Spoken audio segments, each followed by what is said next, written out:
Hi guys. So I wanted to talk about emotional regulation today and what the heck that even is.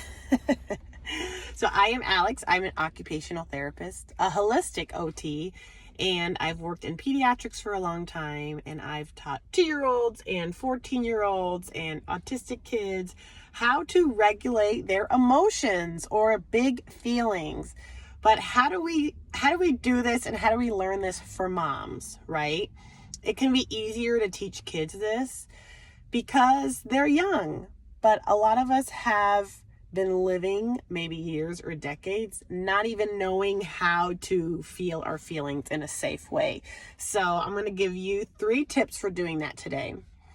So a lot of us, I'd say a majority of us millennials, were not taught how to safely be with our feelings. If you had parents that were emotionally in tune, you're a minority. Most of us were just, if we had big feelings, right, we would cry. No, I don't want to do that. I don't like it. Our parents would be like, shh, be quiet, stop, you're fine. Or, go to your room. Like, most of our parents couldn't even handle our feelings. And that's because they didn't know how to handle their own feelings. They were never taught by their parents. And this is because, right, it's cultural. I mean, it's genetic too. Like, trauma happens and we don't talk about it. And we just pretend it never happened.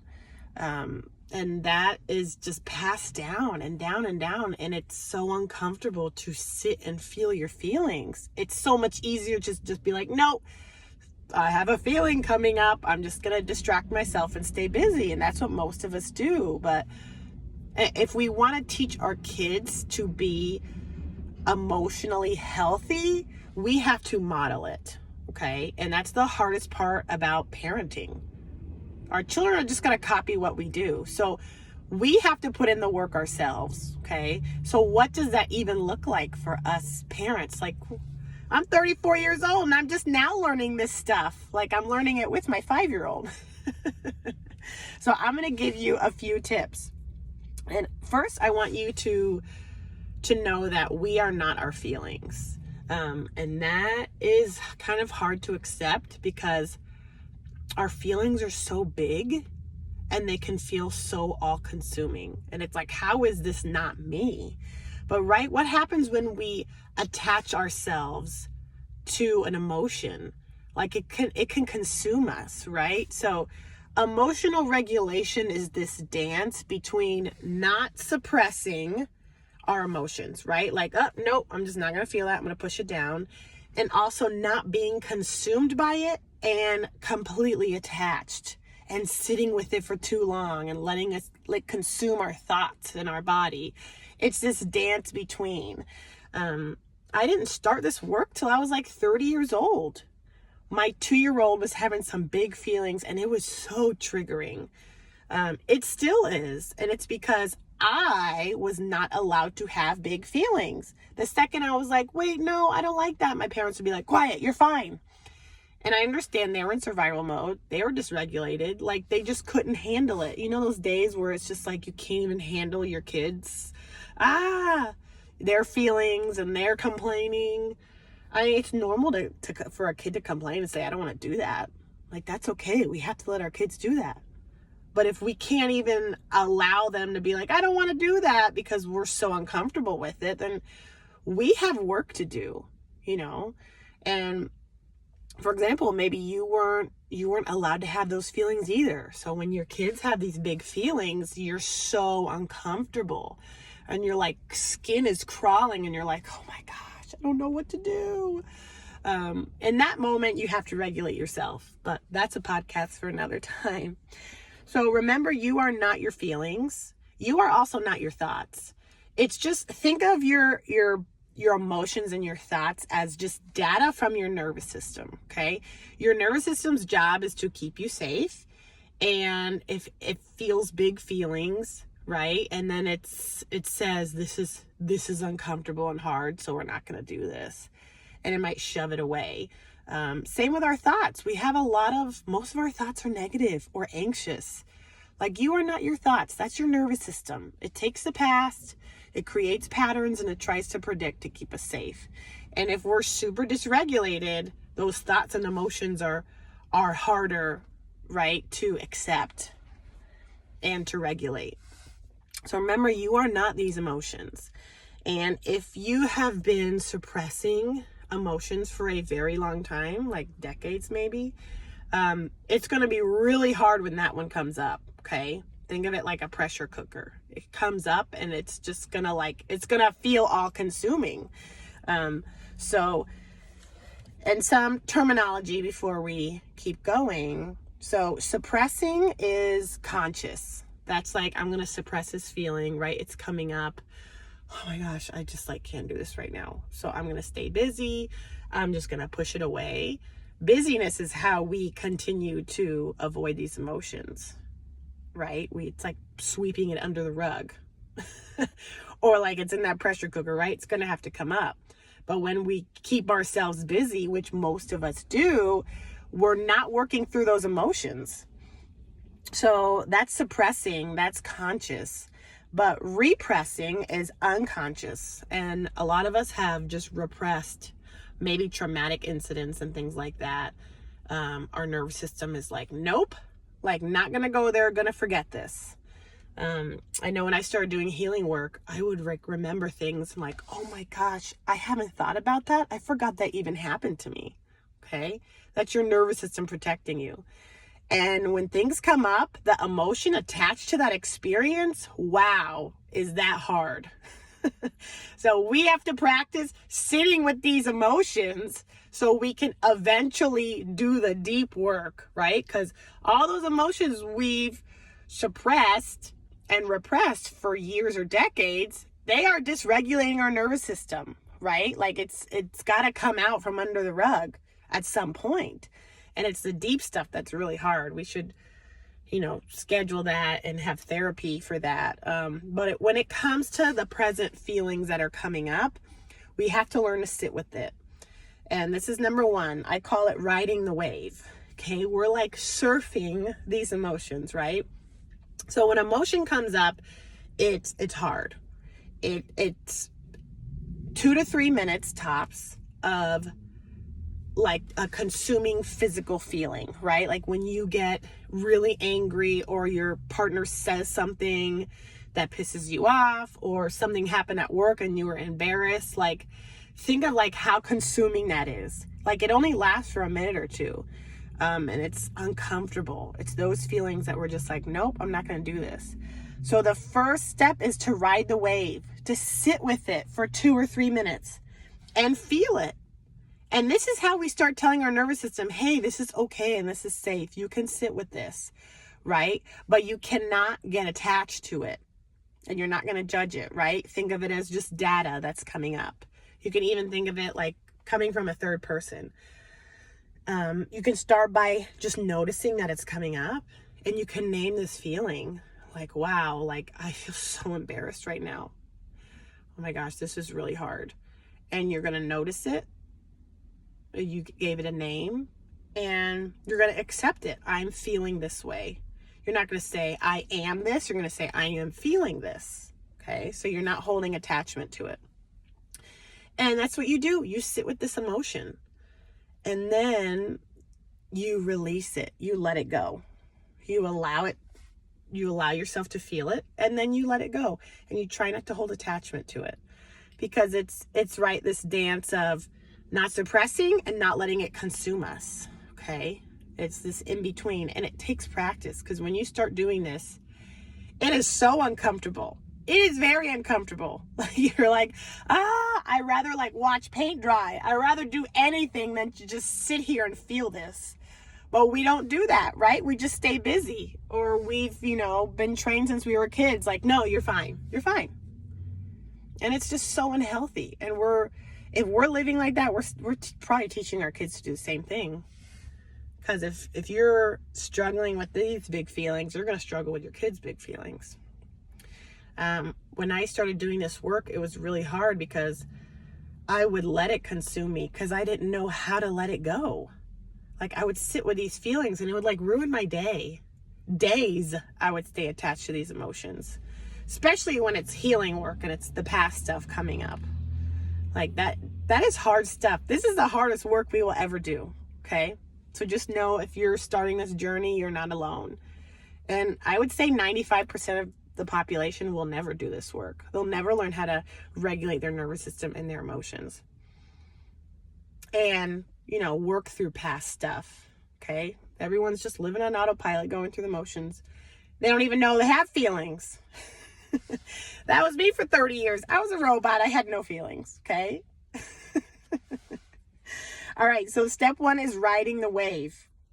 You notice it coming, you name it, you accept it, and then you just release it. Okay. Without holding attachment to it. The second step for regulating your emotions is just to schedule it in. Schedule in time to feel your feelings. I know that's like super weird, right? If we think about emotions and stress, it builds up and it stays in the body. Okay. Emotion means energy in motion, right? When you think of how strong that emotion feels in your body, when you're feeling it in that moment and you're trying to sit with it and release it, imagine you pushing that energy down into your body. Now imagine doing that for decades. How dysregulating that is for your nervous system. You're pushing this energy down. And if it's, well, we don't want to say negative emotions, but if it's a harder emotion like shame or guilt, and you're pushing that lower vibrational energy into your body, oh my gosh, like you're just like really dysregulating your nervous system. You're just shoving. It's going to have to come out. So if you don't schedule in time to feel your feelings and release them, oh, you're going to release it. You're going to lose it on your spouse. You're going to lose it on your kids, right? When you like yell and you just kind of lose it. I did this to my kid the other day. She was driving me nuts. I love her, but I could feel it building, and I should have, taken a step back. But I lost it on her. I'm a human. I'm working on this. And when you release, right, it could be yelling, like you get an immediate relief. Like you're like, oh my gosh, that was building up. So that's why we have to schedule it in. And if you're a parent, I mean, it's hard to feel these feelings when you're around your kids. Like you cannot work through and process emotions if you are around other people and your kids. Like you have to be alone and you have to feel safe. So what I do, like maybe once a week, maybe it's like a Friday night, I'm going to go in the bath. I'm going to, find at least an hour. Maybe while I'm exercising, I'm going to,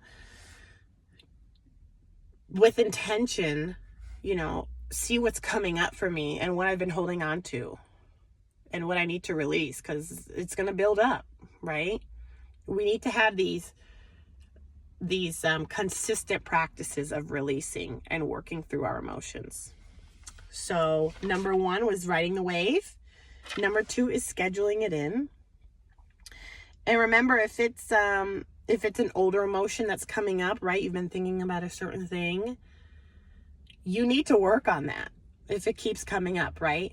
If you resist, it will persist. So don't be scared. Work through it. It's going to be uncomfortable, but this gets easier, okay? So if it's old emotion, it's going to be harder.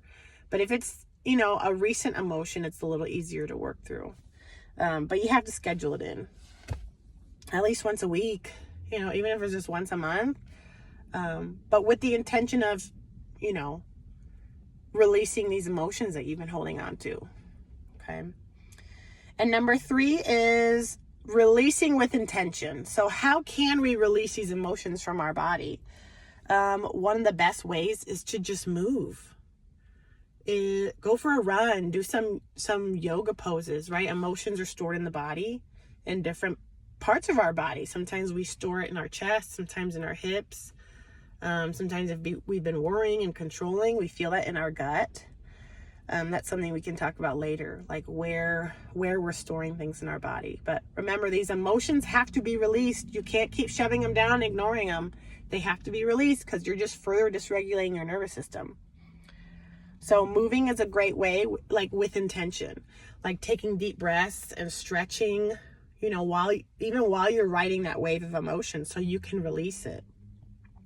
Journaling is so good. There's so much research now showing how beneficial journaling is. Like just journaling 10 minutes a week for 6 weeks has shown to improve anxiety. And, you know, a lot of people say with therapy, it seems to be one of the most beneficial things they can do. And if you're not in therapy, it's free therapy, right? There's something about putting it on paper. We're processing it, right? And we're putting it down and you're like, oh my gosh, there it is. All these emotions and thoughts right there. So brain dumping is a really effective way to do that. Just like whatever's been coming up, especially if you're anxious and your thoughts are going a million miles an hour, you know, just put it down on paper. Like, oh, my husband said this a few days ago and it made me mad and I just like can't let it go, blah, blah, blah. You know, work, whatever it is, just get it out. That's a release. That's a healthy release. Crying is really healthy. Like, get in the bath, have a good cry. When I was like super dysregulated and like dissociated, I think I went years without crying. I'm not even kidding. I'm a really sensitive person too. Like I could watch a dog food commercial and cry. But I went years without crying, and that is hella unhealthy. I think if you cry all the time, that is way healthier. Because you're releasing. We have to release. So have a good cry. You could even scream. If you live in the middle of nowhere, go outside and scream. Scream in your car. No one can hear you. You can like physically, like you can punch something, you know, it feels like when you start doing this work, you're going to have a lot of anger. And anger is actually like an umbrella emotion. Like a lot of it just feels like anger. Think of it like as the umbrella, but there's so many other emotions as to like what anger is. Like you could have been like so frustrated with something that happened to you and that's leading to anger. Or, I mean, anything you can think of. A lot of trauma responses, things that happened to us as a kid that we never processed, you can be angry because of that. And it's going to feel like anger, like that wasn't fair, what happened to me. And it's going to come up as anger. But remember, you're going to have to release that so you don't lose it on your kids or your husband. So ride the wave, schedule it in, and find ways to release these emotions that work for you. My practice is like every once in a while, I have to go for like a long, hard run. Like I have to physically exhaust myself. Like I can feel it like building up. That's a release. And then I'll journal and see what was coming up. I could even write a letter to a certain person or about something. And then I burn it. Like it just feels good to burn stuff. Like that is how I release stuff. And sometimes I need to punch stuff too. I don't have a punching bag yet, but like punching my mattress, or like having a good cry. If you have trouble crying, like listen to a sad song, like help you release it. Right? You could feel the wave coming. It's coming, and release. Yoga poses are great for doing that. And also breath work. You could watch a YouTube video, breath work for releasing emotions, right? And you're doing it with the intention of, I'm holding on to this and I have to release it. Okay. And make this a regular practice, because if you don't, you're just further dysregulating yourself. Okay. And just know that it's really hard and it's very, very uncomfortable if you've never done this work. But it's the most important work you can do, because then you can start holding space for your emotions and feeling safe. And then teaching your kids to do that. You can model that to your kids. I'll make a part 2, how we can start modeling this for our children. Doesn't matter what age your kids are, they can start doing this too. If they're 2, if they're 12, if they're 20. Because right, our kids are going to learn this from us. So I hope this was helpful. Again, ride the wave, schedule it in, and release it. And remember, you are not your emotions, and do not hold attachment or judgment, right? Think of it as data. You could even do it as a third person. Let your body feel it and then let it go. And just know it gets easier. And don't shame yourself for whatever comes up. Like you might need to cry for a long time. But doing this alone is probably the best thing. If you're around kids all the time, forget about it. You're not going to feel anything. If you don't feel safe by yourself, you're not going to feel safe, processing emotions in front of other people. But I hope that was helpful, and I will see you guys in part 2.